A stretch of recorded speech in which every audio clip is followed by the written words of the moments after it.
우리 요한복음 11장 우리 45절부터 우리 53절까지 봅니다.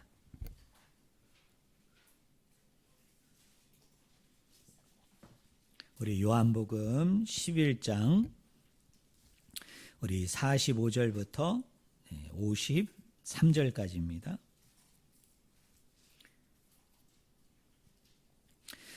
제가 먼저 읽습니다. 그리고 마지막 절만 같이 읽겠습니다. 마리아에게 와서 예수께서 하신 일을 본 많은 유대인이 그를 믿었으나 그 중에 어떤 자는 바리새인들에게 가서 예수께서 하신 일을 알리니라.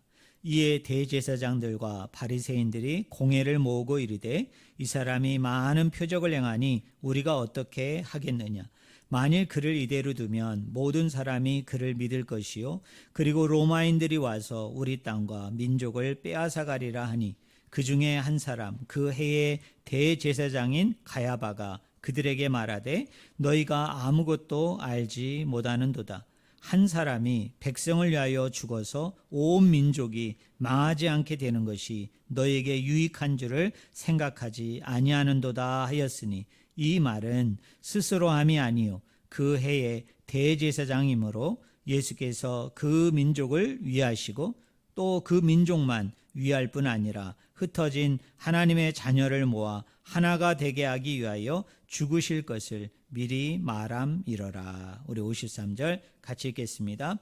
이날부터는 그들이 예수를 죽이려고 모의하니라. 아멘. 오늘 같이 읽은 본문 말씀을 가지고 죽은 자에게 생명을 주시는 분이란 제목으로 같이 하나님의 말씀을 우리가 나누기를 원합니다. 우리가 읽지는 않았습니다만 여러분 요한복음 11장에 아주 중요한 한 가지 사건이 기록이 되어 있죠. 자, 한 가지 사건을 이야기하는데 그 사건이 뭡니까? 죽은 나사로를 우리 예수님께서 어떻게 하셨어요? 그 죽음 가운데 있는 그 영혼에게 생명을 주시어 그 영혼을 일으키심, 부활케 하시는 정말 너무나도 충격적이면서도 놀라우면서도 참 기이한 사건이 이 요한복음 11장에 기록되어져 있습니다. 사실은 이 요한복음 11장이 기록되기 훨씬 이전에 예수님께서 베데스다 목가에서 38년 된 병자를 일으키실 때 그때 예수님께서 자기를 뭐라고 소개했느냐면요. 요한복음 5장 21절에 보니까 이렇게 자기를 소개합니다. 예수님이 아버지께서 죽은 자들을 일으켜 살리신 같이 자신도 자기가 원하는 자, 내가 살리고 싶은 자를 능히 살릴 수 있다. 이것을 예수님께서 스스로 자신을 예고합니다. 자신을 이렇게 선포합니다. 그리고 그렇게 예고한 대로 예수님께서 직접 죽은 자를 살리셨는데 그 사람이 누구라고요? 마리아와 마르다의 그 가족인 그 형제인 누구를 살려요? 나사로를 살리게 된 것을 우리가 이 말씀을 통해서 알 수가 있습니다. 그러니까 이 말씀은 이런 겁니다. 안식일에 38년 된 병자를 일으켜요. 병자를 치유해요. 근데 그 이적과 표적과 결부시켜서 예수 그리스도가 우리에게 이야기하고자 하는 메시지는 이런 겁니다. 하나님 아버지께서 사람들에게 생명을 주셨잖아요. 그래서 그 생명들이 살게 만들어졌는데 놀라운 것은 이 생명을 주는 권세, 이 생명을 주는 능력을 우리 아버지 되시는 하나님만 가지고 있는 게 아니라 누구도 가지게 됐다는 겁니까? 아들이신 그리스도, 아들이신 예수님도 어떻게 해요? 그것을 가지게 되었고 그리고 이 땅에 오셔서 십자가상과 부활해서 이 모든 것을 이루심으로 성취하여 주심으로 그분이 아버지 하나님께 받은 그 생명을 다른 사람들에게 어떻게 줌을 통해서 바로 그 사람들을 앞으로 살리게 되어질 것이라는 것을 나사로를 부활시키는 이 사건을 통해서 그것을 증명하고 있는 것이 바로 요한복음 11장 전체의 내용입니다.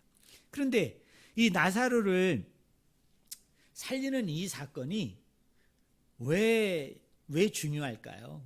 이 나사로를 살리는 사건 속에서 성경 기자는 저와 여러분에게 가장 핵심적으로 포인트를 삼아서, 포커스를 삼아서 이야기하려고 하는 것이 무엇일까요? 두 가지예요. 우리 예수 그리스도는 죽은 자에게 뭐를 주시는 분이시다? 생명을 주시는 분이시다. 여러분, 생명을 나누어 주는 분이시다는 거예요. 그리고 두 번째로 중요한 것은 그 때가 중요한 거예요. 그 때. 여러분, 우리는 부활, 그러면 대부분의 교인들은, 성도들은 그 부활이 언제 이루어질 것이라고 생각을 하죠? 마지막 때, 최종적인 심판의 때에, 그때 그리스도가 이 땅에 오시게 되잖아요. 그러면 어떤 일이 일어나게 됩니까? 우리 살아있는 자들은 죽음을 당하지 아니하고 어떻게 해요? 그 살아있는 모습으로 우리는 부활하게 되는 거예요. 하나님의 그 영광의 몸을, 그 영원한 몸을 여러분 입고 새하늘과 새 땅에서, 새 예루살렘에서 우리는 속하여짐으로 그 땅 가운데 영원토록 살게 되는 거, 그것만 생각을 하는 거예요. 그런데 오늘 나사로를 예수님이 살렸다는 이야기는 뭘까요? 지금 현재, 지금 죽어 있어요. 나사로가 죽은 지 사흘이 되어졌단 말이에요. 여러분, 사흘이 되어졌다는 얘기는 무슨 이야기예요? 완전히 이 사람은 죽었다는 거예요. 죽었다. 지금 완전히 죽어 있는 이 나사로를 예수님께서 지금 살렸어요. 현재 살렸어요. 그러면 이 이야기를 통해서 이 요한복음 기자가 저와 여러분에게 주고자 하는 두 번째 중요한 메시지는 뭘까요? 부활은 먼 미래에만 일어나는 게 아니라 언제도 일어난다? 지금도 일어난다는 거예요. 현재도 일어난다. 그것을 지금 우리에게 보여주고 있는 사건이 뭐냐? 나사로를 여러분 살린 겁니다. 그래서 우리 성도들은 이걸 아셔야 돼요. 부활에는 세 가지 부활이 있어요. 시간과 관련해서. 무슨 부활이 있을까요? 과거적인 부활이 있어요. 또 무슨 부활이 있을까요? 현재적인 부활이 있어요. 또 무슨 부활이 있을까요? 미래적인 부활이 있어요. 그럼 우리 성도들 한번 생각해 봅시다. 과거적인 부활이 뭘까요? 과거적인 부활. 우리가 과거에 이미 부활했어요. 저와 여러분들은 시간상으로 이미 과거에 이미 우리는 부활했어요. 과거에 우리가 언제 부활했을까요? 여러분이 예수 그리스도를 믿고 그것을 공식적으로 확인하는 세례를 받게 되어질 때, 골로새서 1장 13절과 14절에 보면은 흑암의 나라에 있던 우리가 사단의 통치의 지배, 죄의 지배로 말미암아 죽음 가운데 있던 우리를 하나님께서 살리셔서 어디로 옮겨 놓으셨어요? 어디로? 하나님 아들의 나라로 저와 여러분을 옮겨 주셨다. 이거를 어려운 말로 우리 한번 따라해 보겠습니다. 주권적인 전이. 주권적인 전이라고 얘기해요. 그러니까 쉬운 말로 얘기하면 사단의 지배로부터, 그래서 사단의 나라에 우리가 속해 있었는데 그것은 죄와 죽음의 세계예요. 그런데 이 세계에 있던 저와 여러분을 우리가 그리스도를 믿게 되어질 때, 우리가 그것을 공식적으로 확인하게 되는 저와 여러분이 세례를 받게 되어질 때, 이곳에 있던 우리가 어디로 옮겨졌어요? 하나님이 통치하시는, 그리고 예수 그리스도가 부활 승천하여서 하나님의 통치를 대행하는 대행자가 되어졌는데, 그 아들의 나라, 그 하나님의 아들의 나라, 그 아들의 나라는 어떤 나라예요? 생명의 나라예요. 영생의 나라예요. 이 나라로 저와 여러분이 어떻게 되어졌다? 전이 옮겨지었다. 이게 성경에서는 무슨 부활이라고요? 과거의 부활이에요. 과거의 부활. 그러니까 어떤 사람이 우리 성도들에게 묻습니다. 부활을 믿으십니까? 예, 제가 부활을 믿습니다. 언제 부활합니까? 라고 물어봤을 때 여러분이 첫 번째로 그 사람에게 얘기해야 되는 게 있어요. 나는 이미 부활했습니다. 그럼 그 사람이 깜짝 놀라겠죠. 아니, 선생님이 언제 죽었었습니까? 그랬다가 꼭 니고데모의 말과 비슷하잖아요. 선생님이 언제 죽으셨어요? 근데 지금 다시 살아나신 거예요? 와, 대단하다. 그럼 여러분 고개를 끄덕끄덕이면 안 되죠. 자, 과거적인 부활이라는 건 뭐예요? 사단이 지배하는 죄와 죽음의 세계에서 그 아들의 나라, 그 하나님의 아들의 나라, 생명이 다스리는 거예요. 하나님이 통치하는 그 나라로 내가 옮겨졌어요. 이미 이것을 성경은 뭐라고 얘기하느냐 하면 과거적 부활이다, 이렇게 얘기해요. 자, 두 번째 부활이 있어요. 자, 두 번째 부활은 무슨 부활일까요? 시간관념상 현재 부활이에요. 현재적 부활이에요. 요한복음은 이거를 뭐라고 얘기하느냐? 영생이라고 얘기합니다. 영생. 그러면 여러분 궁금한 게 있죠. 영생은 무엇인가? 영생은. 어떤 분은 영생 그러면 죽어서 천국 가는 것을 영생이라고 얘기해요. 근데 여러분, 그게 100% 틀린 말은 아니지만 제가 누차례 강조하지만 영생이라는 단어를 단지 그것이 다 담아낼 수는 없어요. 사실적으로 그건 이교도들이나 얘기하는 말이에요. 여러분, 기독교를 뺀 다른 종교들이나 얘기하는 거지 예수님의 하나님 나라 복음에서는 그 정도의 영생을 얘기하는 게 아니에요. 사실은 이게 맞는 말이 아니에요. 여러분, 틀린 말이에요. 자, 성경에서의 영생이라는 건 뭐냐면 여러분 따라하겠습니다. 신적인 충만. 따라하겠습니다. 신적인 생명. 그걸 누리는 거예요. 그걸 누리는 거예요. 자, 우리 하나님은 어떤 분이시냐? 생명의 주예요. 생명의 주. 근데 우리 하나님은 하나님 자체가 생명으로 충만한 분이에요. 생명으로 가득한 분이에요.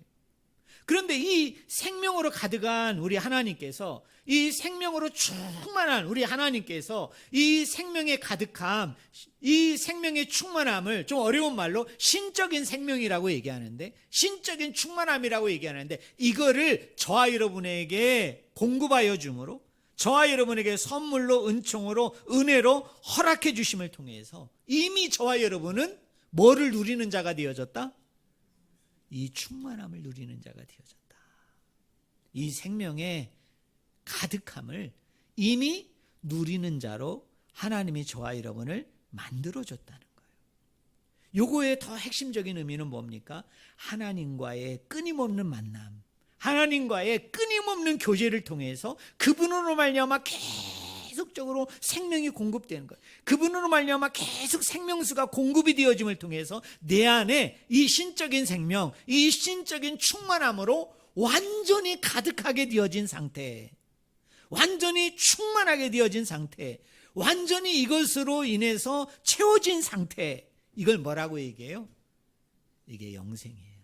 근데 이미 우리는 현재적으로 부활함을 통해서 이미 이 영생을 누리고 있는 줄로 믿습니다. 자, 그럼 시제상으로 세 번째로 무슨 부활만 남았어요? 미래적인 부활이에요. 그럼 여러분, 미래적인 부활은 뭘까요? 여러분은 그렇게 생각하시겠죠. 죽었다가 살아나는 거. 그래서 산 사람은 그냥 올라가고 죽은 사람은 무덤이 열려서 그 무덤에서 일으켜서 하나님 나라로 내가 속하게 되어지는 거 맞아요. 하지만 그거를 성경은 좀 더 그럴싸하게 표현합니다. 좀 더 그를 멋있게 표현해요. 그거는 저기 불교 믿는 사람들 다 그런 얘기해요. 여러분, 불교에도 부활이 있을까요? 없을까요? 불교도 부활이 있어요. 여러분, 저기 무당들, 저 무신들, 저 사람들도 부활을 믿을까요? 안 믿을까요? 저 사람도 부활을 믿어요. 여러분, 힌두교인들은 부활 종교가 아닐까요? 그 사람들도 부활을 믿어요. 그러나 그 사람들이 흔히 얘기하는 부활은 조금씩 표현이 다르지만 결국은 이런 거예요. 죽어서 어디 가는 거예요? 극락에 가는 거예요. 죽어서 어디 가는 거예요? 천당에 가는 거예요. 죽어서 어디 가는 거예요? 하늘나라. 그 신이 지배하고 다스리는 그 나라로 가는 거예요. 근데 우리 기독교의 복음은, 하나님 나라의 복음은 그것을 전혀 부정하지는 않지만 그것보다 더 큰 것이 있어요. 자, 여러분 미래적 부활은 뭐냐? 우리는 이렇게 표현해야 돼요. 여러분 따라하겠습니다. 종말에 최종적으로 완성이 되는 구원. 네, 구원이에요. 여러분 구원은 예수 그리스도의 오심으로 이미 시작이 됐어요. 그리고 우리가 그리스도를 믿게 되어짐으로 이미 우리는 구원받은 자가 되어졌어요. 하지만 이 구원은 아직 완성이 되지 않았어요. 아직 최종적으로 이루어지지 않았어요. 그건 언제 이루어집니까? 그리스도께서 이 땅에 오시게 되어지는 날, 그날이 종말이잖아요. 마지막 때잖아요. 그때 최종적으로 구원이 완성이 되어지는데 이 최종적으로 완성이 되는 구원을 성경에서는 무슨 부활이라고 얘기한다? 미래적인 부활이라고 얘기하는 거예요. 그러면 나사로의 사건은 이 세 가지를 저와 여러분에게 다 보여주는 거죠. 자, 나사로는 이미 죽기 이전에 이 사람은 그리스도를 믿은 자예요. 여러분, 그리스도를 만난 자예요. 이미 이 사람은 사단이 지배하는 사망의 나라에서 하나님 나라로 전이된 자이죠. 그리고 이 사람이 죽었어요. 육신적으로. 근데 예수 그리스도가 이 사람을 살려줬어요. 근데 이 살리신 사건이 마지막 때에 이루어진 게 아니라 그리스도의 재림 때 이루어진 것이 아니라 놀라웠게도 지금 세계에서 이루어진 거예요. 지금 저와 여러분이 살고 있는 이 현실 세계에서 이루어진 거예요. 그러면서 요한복음 기자는 뭐를 보여주는 겁니까? 이게 영생이라는 거예요. 이게 현재적인 부활이라는 거예요. 부활은 미래에만 일어나는 것이 아니라 봐라, 죽은 나사로였지만 내가 살리지 않았느냐, 내가 생명을 줌으로, 신적인 생명을 그에게 부여함으로 그 영혼이 다시 살아나서 그 영생함, 영원한 가운데 살아가도록 내가 만들어줬단 말이에요. 그게 현재적인 부활이 바로 지금 바로 이때 일어나게 되어졌다는 것을 나사로를 그 시점에 살려줌으로 보여준 거예요. 하지만 여러분, 나사로는 그 뒤에 죽었을까요? 살았을까요? 지금까지? 여러분, 안타깝게도 그는 죽었어요. 그래서 뭐의 부활을 기다리고 있는 거예요? 미래적인 부활, 최종적인 부활. 언제 살아날 것인데? 종말에 최종적인 구원이 완성이 되는 날, 마지막 때의 구원의 완성이 되어지는 날, 이 나사로도 어떻게 할 것이다? 부활할 것이다. 마지막으로 그 영혼도 살아나게 되어질 것이라는 것을 나사로라는 한 사람을 샘플로 삼아서, 쉽게 얘기하면 그런 거예요. 예시로 삼아서 많은 사람을 하나님이 살리지 않고 이 한 사람을 보는 가운데 살리심을 통해서 부활의 세 가지의 주제적인 측면들을 이 나사로의 죽음을 통해서 이야기하고 있다는 것을 저는 우리 성도님들이 믿기를 주님의 이름으로 간절히 축원을 드립니다.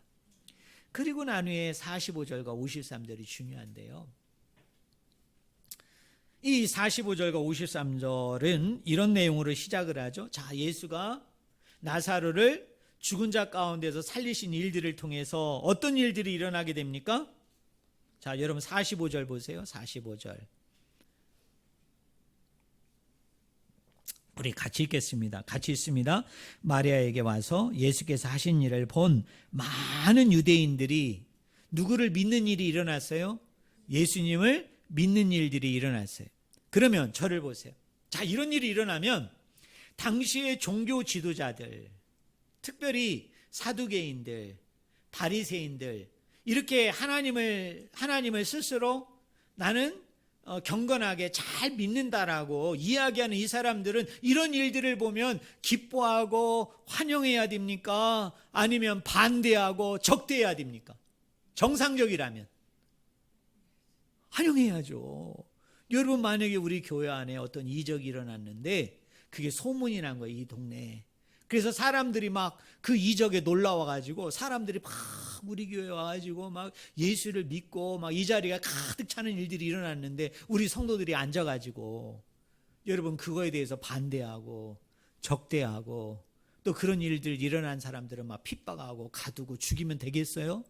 어떻게 해야 됩니까? 춤을 추면서, 그죠? 얼마나 환영하고 기뻐하고 즐거워해야 되는데 당시에 이 유대인들, 특별히 종교 지도자들, 또 이 성전 안에서 그 특권을 누리고 있었던 이 사두개파들, 그리고 율법 연구에 여러분 집중했던 이 바리새파주의자들, 이 사람들이 이 예수 그리스도를 믿는 일들이 유대인 가운데 많이 일어나는 것을 이 사람들이 불편해했어요.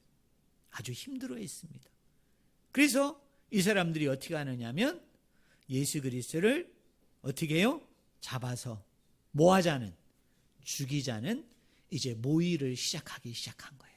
여러분, 음모를 여러분 꾸미기 시작을 한 거예요. 그럼 우리는 질문해 봐야 되죠. 왜 당대에 이렇게 종교 지도자들이, 또 사두개파들이, 이렇게 바리새파들이 왜 이렇게 예수 믿는 사람들이 많아지는 거에 대해서 이 사람들이 왜 이렇게 불편해했을까요? 왜 힘들어하고 왜 못마땅했을까요? 물론 쉬운 얘기는 자신의 기득권과 그 기득권을 통해서 얻게 되어지는 막대한 어떤 이익들에 대해서 뭔가 손해가 올까 봐 그것이 싫었기 때문에 예수를 죽이고자 한 것이 맞아요. 그는 표면적으로 나타난 이유예요. 그러나 이거보다 더 큰 이유가 있었습니다. 그것이 바로 뭐냐면 메시아 운동 때문에 그런 거예요. 자, 이 메시아 운동은 어떤 운동이냐면 우리 성도들이 이걸 이해해야 오늘 본문 말씀을 잘 이해할 수 있어요. 이 메시아 운동은 예수 그리스도가 나타나기 이전, 그리고 예수 그리스도가 활동할 당시, 그리고 예수 그리스도가 십자가에 매달려 죽고 부활하고 난 이후에도 이 유대라는 공동체 가운데, 이 유대라는 나라 가운데 활발하게 일어났던 운동이 뭐냐면 메시아 운동입니다. 자, 이 메시아 운동을 주장하는 사람들 중에 이제 대표격이 되는 사람들이 나타나서 자신을 뭐라고 소개했을까요? 내가 구약에서 예언되어진 장차 이 땅에 오게 될 누구다? 내가 메시아다. 여러분, 메시아라는 뜻이 뭐예요? 어떤 사람은 우리 적어도 서울 우리 교회 다니는 사람들은 무식한 말을 하지 않으면 좋겠어요. 그래도 목사님이 많이 공부한 사람인데, 우리 메시아, 그리스도, 메시아가 그리스도예요. 여러분, 그리스도라는 말을 여러분은 뭘로 들었어요? 옛날에 기름 부음 받은 자, 이렇게 여러분이 들었잖아요. 이건 정말 무식한 말이에요. 이건 정말 맞지도 않는 말이에요. 왜 그러냐면 구약 성경에 보면 기름 부음 받은 자는 여러 종류의 사람들이 기름 부음을 받았어요. 누가 기름 부음 받았어요? 왕도 기름 부음 받고, 선지자도 기름 부음 받고, 또 누구도, 예언자들도 기름 부음 받고, 막 이런 일들이 일어났단 말이에요. 그러면 그리스도가 그러면 구약에 나오는 그저 그런 왕 정도 되는 사람이에요? 선지자 정도 되는 사람이에요? 예언자 정도 되는 사람이에요? 아니에요. 여러분, 이 메시아, 그리스도라는 말은 여러분 한번 따라해 보세요. 자, 이게 일반 명사로 쓰일 때는, 메시아가 일반 명사로 쓰일 때는 이게 기름 붓는다라는 말이 맞아요. 그래서 왕이나 선지자나 예언자나 이런 사람들이 기름 부음 받는다라고 얘기할 때 히브리어 말은 일반 동사로 쓰여요. 다. 그런데 장차 이 땅에 오게 될 메시아, 그리스도와 관련되어지는 단어는 다 무슨 명사로 쓰이느냐면 고유 명사로 쓰여요. 고유 명사로. 그럼 무슨 뜻이냐? 이 메시아는 따라하겠습니다. 종말의 구원자. 구원자란 뜻이에요. 구원자. 그러니까 종말에 나타나게 될 구원자, 종말에 함께하게 될 구원자. 그러니까 누가 메시아예요? 예수님이 메시아예요. 그래서 예수님을 뭐라고 그래요? 예수 그리스도라는 말이에요. 그래서 그 그리스도라는 말이, 메시아라는 말이에요. 예수라는 말도 죄에서 구원할 자, 그리스도라는 말도 종말의 구원자. 그래서 예수라는 말과 그리스도라는 말은 다른 말이 아니고, 예수가 곧 그리스도고 그리스도가 곧 누구입니까? 예수예요. 맞아요? 틀려요? 그래서 우리가 그리스도를 뭐라고 부릅니까? 주 예수 그리스도예요. 주라는 말이 뭐예요? 주 왕이란 뜻이에요. 주, 다스린다는 뜻이죠. 구원자로서, 왕으로서 이 세상을 통치하시는 분, 이런 뜻이에요. 그 다음에 그리스도, 예수, 구원자란 뜻이에요. 그리스도, 구원자란 뜻이에요. 그러니까 이게 다 다른 개념이 아니에요. 주가 따로 있고 그리스도가 따로 있고 그 다음에 예수가 따로 있는 게 아니라 이 세 말은 같은 말이에요. 주, 그 다음에 뭡니까? 예수, 또 뭐도 같은 말이에요? 그리스도. 그래서 우리가 예수님을 이렇게 부를 수 있어요. 주 예수 그리스도시여, 이렇게 부를 수도 있고, 이걸 줄여서 뭐라고 그래요? 주이시다, 이렇게 부를 수 있어요. 또 뭐라고 부를 수 있어요? 그리스도이시다. 다 같은 표현이에요. 또 뭐라고 부를 수 있습니까? 예수이시다, 예수님이시다. 이 말이 다 같은 말이에요. 우리 정리해 볼까요? 메시아, 그것은 그리스도인데 무슨 뜻이라고요? 종말의 구원자이시다. 그냥 어렵게 생각하지 말고 그냥 메시아, 구원자, 구원하시는 분, 이런 뜻이에요. 근데 이제 본문으로 돌아가 보면, 자, 예수님 이전과 예수님 당시에, 예수님 이후에 메시아 운동이 막 유대 땅에서 일어났는데, 이 메시아 운동이 뭐냐면 자기가 그리스도라는 거예요. 내가 주다, 내가 구원자다라는 사람들이 생기기 시작한 거예요. 근데 이 사람들이 자기의 메시아됨, 그리스도됨, 주됨을 뭘로 얘기했을까요? 봐라, 내가 그리스도 맞지 않느냐, 내가 예수가 맞지 않느냐, 내가 메시아가 맞지 않느냐. 그걸 뭘로 이 사람들이 증명을 했을까요? 신명기 18장 15절에 보면 성경이 이렇게 얘기합니다. 장차 모세와 같은 선지자가 나타날 것이다. 제2의, 지금의 모세가 아니라 종말에는 제2의 모세가 나타난다는 거예요. 제2의 모세와 같은 선지자가 나타난다는 거예요. 그럼 여러분, 모세와 같은 사람이 되려면 어떤 일을 해야 돼요? 기적을 행해야죠. 그죠? 이적을 행해야 돼요. 무슨 이적? 모세가 여러분 일으킨 이적 한번 생각해 봐요. 뭐를 갈랐어요? 바다를 갈랐어. 또 만나와 메추라기를 내려주고, 반석을 쳐가지고 뭐를 내렸어요? 막 물이 생기게 해야 되는 거예요. 그죠? 불뱀에 물렸던 사람을 뭘로 보여줘가지고, 노뱀을 박아가지고 어떻게 합니까? 이 사람들을 살리게 되는 그런 일들을 행하게 되어진 거예요. 근데 이 사람들이 무슨 능력이 있는지 이런 것들을 막 행했어요. 이런 자잘구레한 것들을 막 행했어요. 그러면 군중들이 그것을 보고 있다가 무슨 생각을 하게 됩니까? 신명기 18장 15절에 와, 제2의 모세라고 얘기했던 그 사람이 누구다? 이 사람이다는 거예요. 그러면서 군중들이 어떻게 될까요? 이 사람에게서 확 모여드는 일들이 일어난 거예요. 그러면 당시 이스라엘 땅을 지배하고 있었던 누가? 로마군이 이런 일이 일어날 때마다 어떤 일이 일어났느냐면 군대를 파견해가지고 이 유대인들을 핍박을 한 거예요.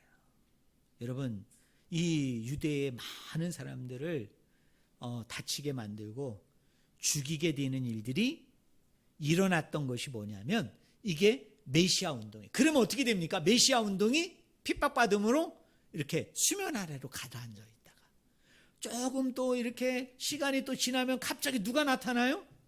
제2의 모세라는 메시아 구원자가 나타나가지고 또 사람들을 모으면 저 가이사랴 빌립보에 주둔하고 있던 로마군이 군대를 더 증파해가지고 그 군대를 데리고 와가지고 어떻게 합니까?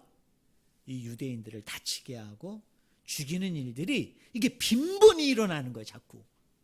근데 지금 누가 메시아라고 나타났어요? 예수님이 메시아라고 나타난 거야. 여러분, 유대인 종교 지도자들, 사두개파, 바리새파가 딱 볼 때는 이 사람도 누구예요? 지금까지 나타났던 수많은 메시아하고 똑같은 사람이야, 다른 사람? 똑같은 사람. 왜? 우리 예수님도 가만히 보니까 오병이어를 일으킨 거야? 병든 자를 막 고쳐요? 근데 지금은 놀랍게도 누구를 고쳤어요? 죽은 나사로를 살린 거예요.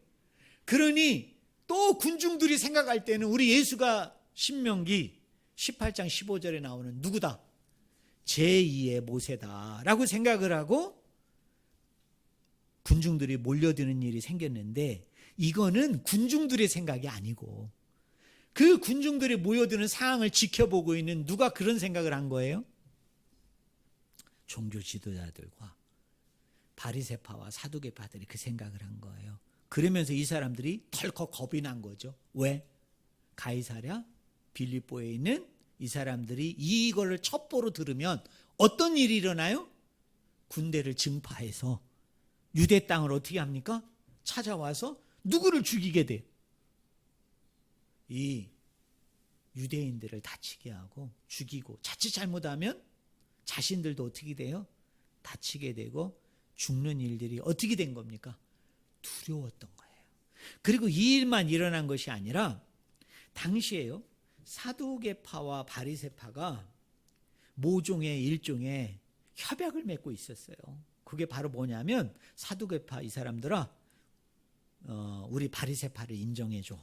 그러면 우리 바리새파는 너희 사두개파를 뭐 하겠다고? 인정해 주겠다고. 이 사람들 사이에 밀약이 있었어요.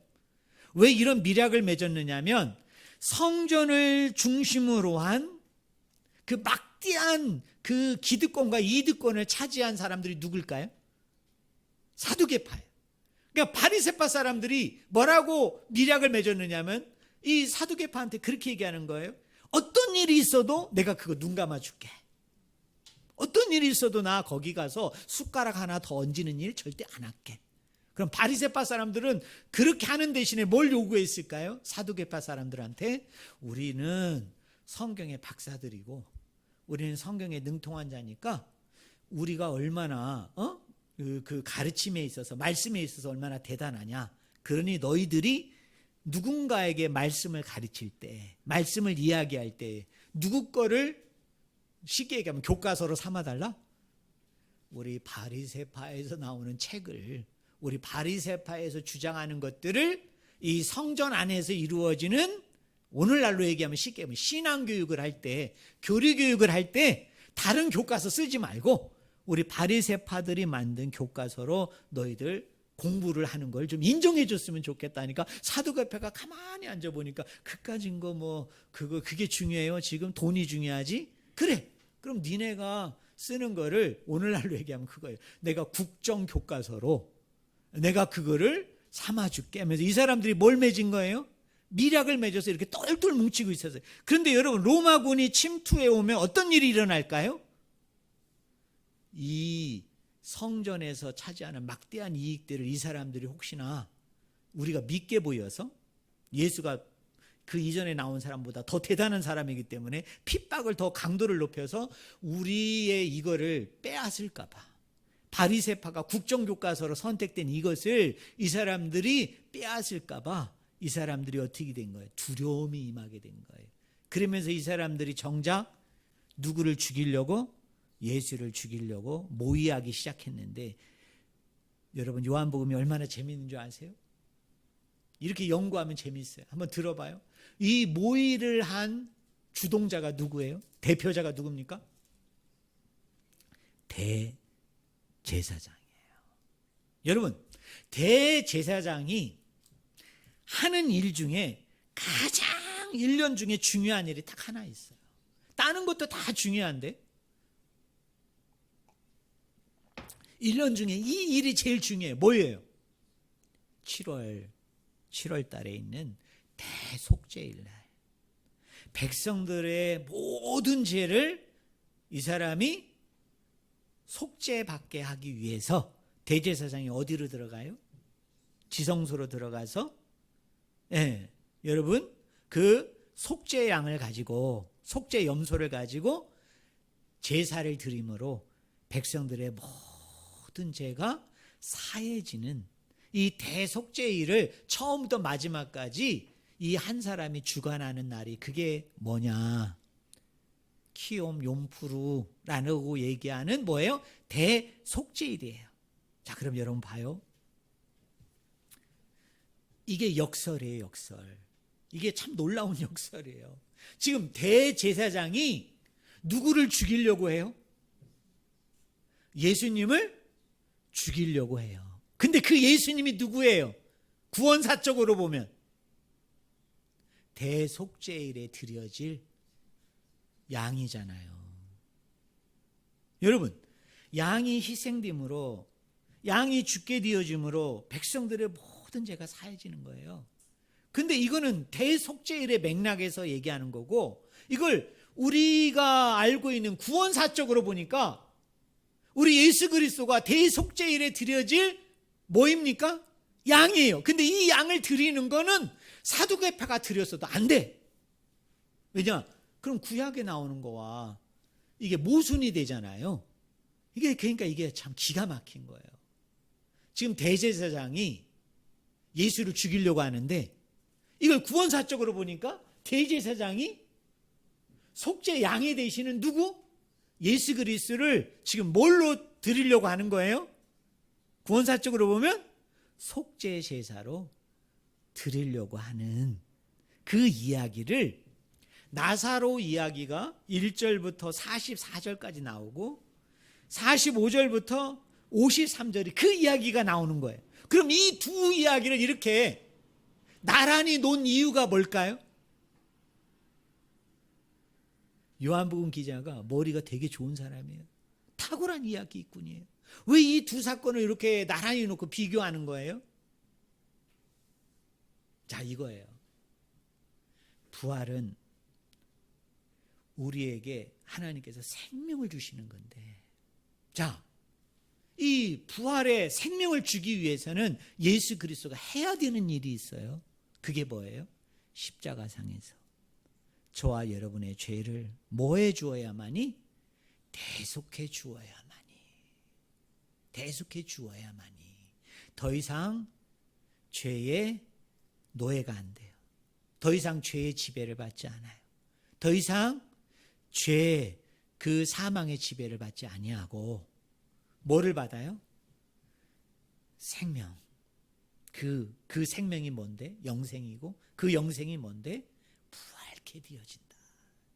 그래서 이 부활이라는 것은, 이 생명을 통해서 내가 영원토록 살게 되어진다는 것은 예수 그리스도의 십자가상에서 대속의 죽음을 이루심으로, 그것을 성취하고 완성하심으로, 이 은혜로 말미암아, 이 선물로 말미암아 우리가 저 죽음의 종로로 닫은 곳에서 어디로? 하나님 나라로, 부활로 우리가 옮겨지게 됨. 이것을 이 요한복음 기자는 극적으로, 이런 표현을 써서 죄송합니다만, 드라마틱하게 이 두 사건을 이렇게 병치해 가지고 저 여러분에게 이것을 알려주고자 한 거예요.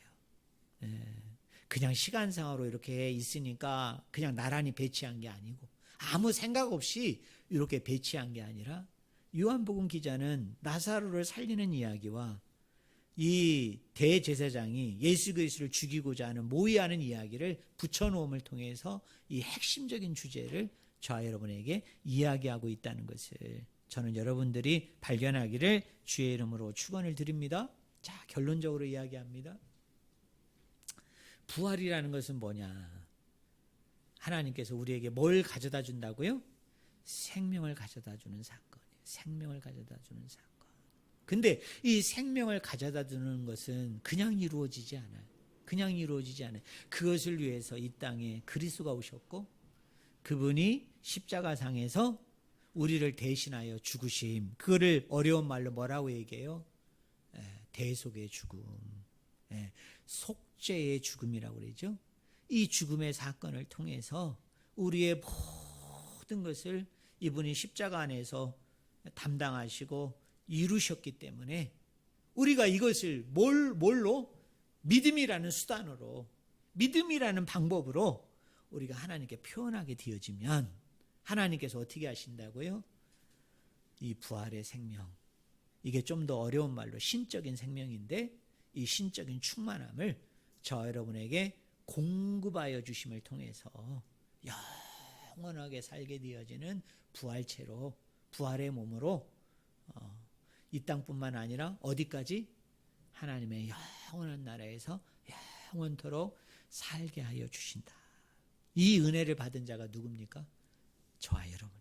이 사랑을 받은 자가 누구예요? 저와 여러분이. 중요한 건 뭐예요? 여기에 우리의 노력은 없다.